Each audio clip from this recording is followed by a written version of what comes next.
Welcome to another installment of Monthly Plant Renderer Refactor and other features that will create further reasons to refactor plant rendering, except this time we have actually some non-rendering implementations too. In this third rendering refactor in 6 months, I have mostly altered the flow of data into the graphics card, as it seems to be more expensive than actual rendering. They combine buffers from Devlog number 4, while fast required a couple gigabytes of GPU memory and got replaced with a more compact tailor-made duplex buffer setup. As soon as the plant node is ready, instead of using the slow set data method, the game dispatches changes with HLSL from the CPU into the L3 root order buffer, and once the data is on the GPU side, it's juggled from L3 root order buffer into L2 batch order buffer, where it's scheduled for transfer into the final L1 LOD instanced rendering buffer.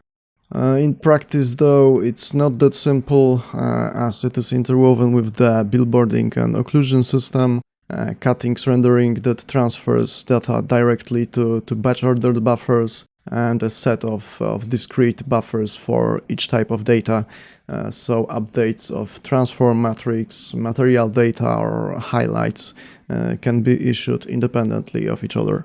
Besides, other mechanisms are applied to reduce data transfers to VRAM, such as shader scanning, the solution we are using to handle player-plant interaction instead of in-game physics. Even the mesh vertex positions are calculated from within shaders by multiplying the root space transforms and root world matrices.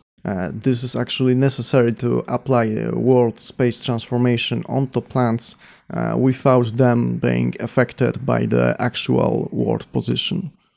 The world root space translations increase the complexity a bit, but enable big visual improvement over Creatura engine, which are wiggly plants. We are no longer bound to straight trunks and 45-degree branches, and plants are now free to grow organically with random stock vertex offset. This is not only visual improvement in the game since the last devlog, so let's take a look at the grassy elephant in the room. Grass data is generated from textures pushed into buffers on GPU side as seldom as possible and prepared to render through instancing. To save memory, instead of passing a 64-byte long matrix into the shader, we're only including the grass blade position and calculating the vertex rotation and scale through the shader itself.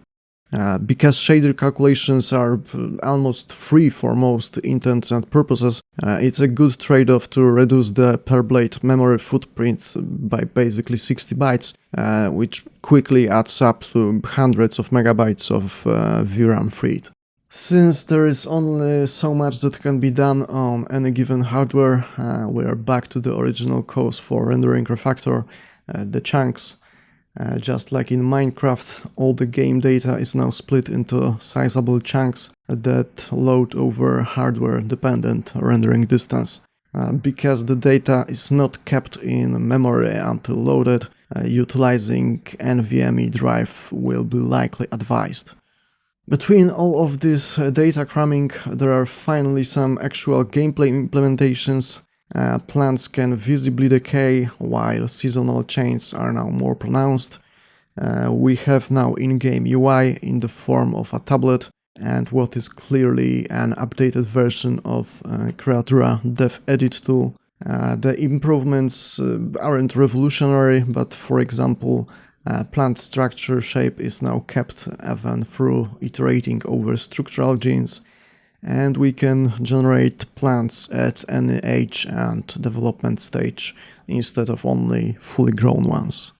We can also see that time is now passing through the day as we play, with the sun doing a decent job at dynamic lighting, so we can just wait for some nice time of day, and while it won't be part of the gameplay, we can enable Creatura-like time-lapsing just like this, just because we can.